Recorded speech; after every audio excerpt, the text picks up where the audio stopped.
L'arcivescovo di Agrigento, Monsignor Alessandro Damiano, ha comunicato le nuove nomine a cui seguiranno dei provvedimenti. Don Carmelo Rizzo termina il suo servizio a Licata e assume l'ufficio di parroco dalla parrocchia San Gerlando di Lampedusa, coadiuvato da Don Salvatore Piazza.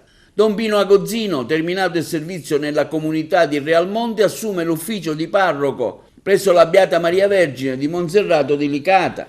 Don Leopoldo Argento conclude il suo servizio di parroco presso la Maria Santissima del Buon Consiglio di Santa Croce di Porto Empedocle, assumendo il nuovo incarico all'ufficio di parroco della parrocchia Santa Barbara di Licata. Monsignor Alfonso Tortorici conclude il suo servizio di vicario per l'amministrazione e Don Gerlando Montana, Lampo, assume l'incarico di direttore dell'ufficio amministrativo. Don Nino Gullì è confermato economo diocesano. Don Matteo Mandisi mantiene l'incarico di vicario parrocchiale di Villaseta, assumendo l'ufficio di segretario dell'arcivescovo, prendendo il posto di Don Giuseppe Calandra, mentre Don Gaetano Montana assume l'incarico delegato diocesano per il Sinodo.